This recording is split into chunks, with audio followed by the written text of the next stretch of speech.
Hi guys, welcome back to MLB DFS slate breakdown for Wednesday 28th. We have a two main slate day. This video will be covering the main slate. We got 8 games on DraftKings, 7 on FanDuel.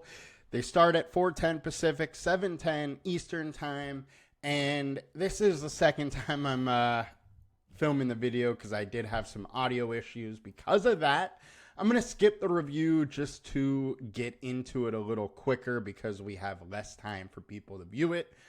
Because of that, I want to make sure you get the good old meat and potatoes. But as always, please like, comment, and subscribe to the videos.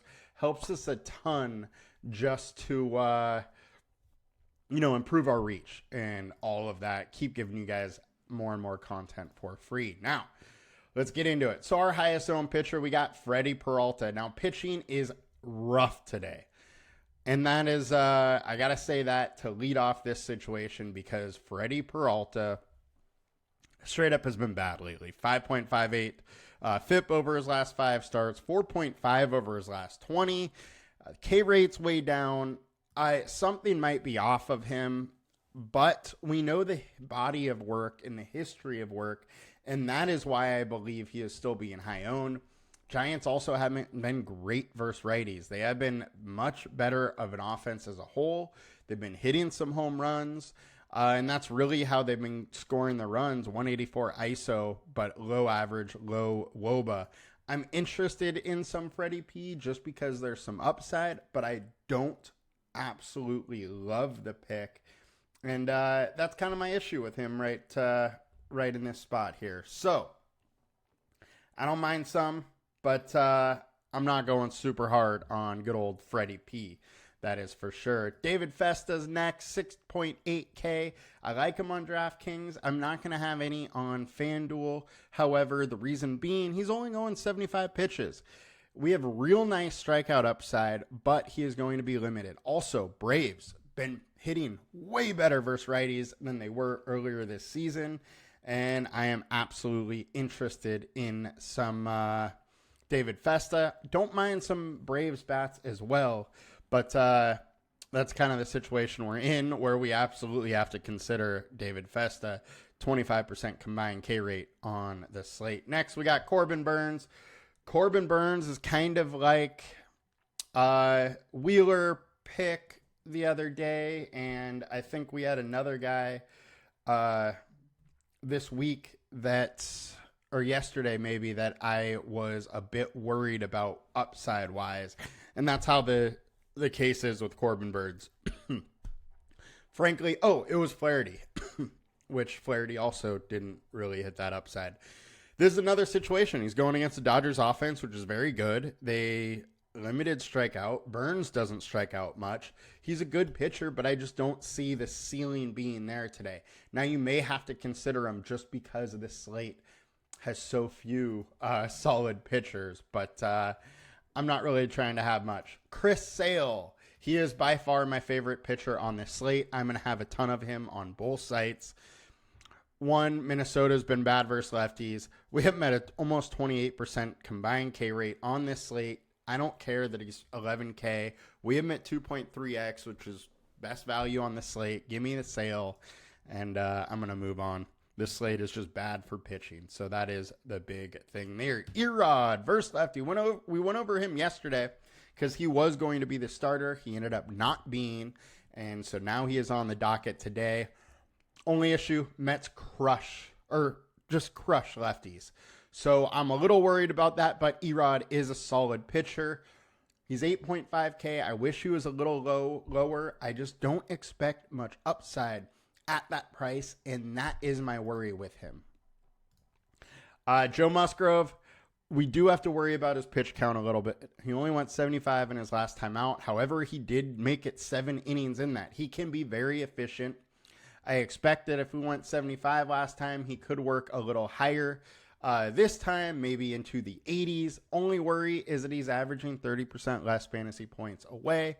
All in all, on this bad slate for pitching, Musgrove is absolutely interesting to me, and I think he should be coming in much higher owned than he is. Max Meyer, it's Colorado. he's supposed to be a big time prospect, but he's been terrible. I have a hard time going there. Kyle Harrison, Milwaukee hits lefties very hard, so I don't really want to go to Harrison either. Walker Buehler has been absolutely terrible, and now he's facing the Orioles, so I'm out on him. Buehler really hasn't given us much in like 3 years either, so I will move on from there. Chris Bassett has struggled versus left-handed pitching or left-handed batters. There's going to be a ton of them in that Boston lineup, so not loving that spot either. I think Brayan Bello does have some upside. We have seen him play well versus Toronto in the past, but that floor is a negative floor. He got crushed for 7 runs earlier in the year versus them. That could happen here again. However, on this bad of pitching slate, I'm at least interested in a little bit, but I will absolutely stack some Toronto versus him as well. Now, getting over to FanDuel, highest owned is Freddie Peralta. Again, I think Chris Sale should be the highest owned pitcher. I'm going to have a ton of him. Freddie Peralta is fine, and then Joe Musgrove is my third guy I'm going to go to. I'm probably not getting too much different than that on this slate for pitching on FanDuel. I just don't think there's a lot of reasons to go elsewhere. Can't go to Festa because I don't think he'll go 6 innings. You could go to Erod, but you're just rolling the dice there. Erod would probably be the one other pitcher I would consider on this slate as far as FanDuel. It is just a rough pitching slate. Now, let's get into the slate a little bit more as a whole. And our highest value pick is White Sox for the stacks. I am absolutely intrigued with taking some White Sox versus Jack Leiter, who just hasn't been very good. I think you got to consider a little of him, or a little bit of the White Sox, just because they have been so bad. So I have the Underdog notifications going on. This 4-hour time clock on the slow drafts is killing me. But White Sox, absolutely a little bit interesting. My one worry is I don't want to go 5-man stacks with them. They just aren't a very good offense, but I am a little bit intrigued with them on this slate. High owned, we got Texas Rangers. We're not sure who the White Sox are going to be throwing out there, but their bullpen is terrible, so I'm absolutely interested in White Sox. One thing I have to say is I don't want 5 of the highest owned Rangers. I want to get in some lower owned guys. I think 104% owned on a slate like this for pitching is just too high. Our pitching ownership is going to be high, and I don't want to go with high owned pitching and high owned stacks. I just don't really want to go there. So if I am playing Texas, I'm going to play some back of the lineup guys to make it a little different here. Highest projected, we got Boston, we got Dodgers. Both are extremely interesting. The thing that's most interesting me so far about our highest projected and highest ownership plays is we're not seeing Miami or Colorado. Game total of 11. It's warm. Winds are blowing out. I think that Miami and Colorado game is very, very interesting. Now, Boston, I do think, is going way under owned. They are one of my favorite stacks on the slate. We went over value. Let's go over ceiling. Our highest ceiling play is Boston. Chris Bassett, not good versus lefties. Boston's going to have a ton of lefties. Arizona versus Luis Severino.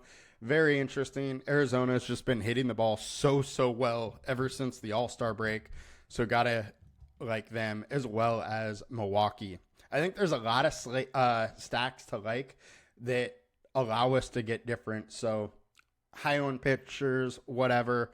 I'm going to just bite the bullet and go for it, and I'm going to get different with my stacks today. Applied runs, 5.8 for Colorado, 5.2 for Miami. Texas is at 5. All 3 of those are very interesting, and then Boston at 4.9. Boston might be my favorite stack on the slate. I don't mind Toronto as a pivot spot, and I think you absolutely have to consider Arizona, Baltimore, Dodgers, Milwaukee, and the Padres. All of them are very interesting. The Mets hit lefties well, so for that reason alone, I might want to consider the Mets, but I don't love trying to pick on Arizona today. And Atlanta versus Festa. Festa's been very, very good so far, but he's not going to go very deep into the game. You get some of that bullpen that is just kind of mediocre.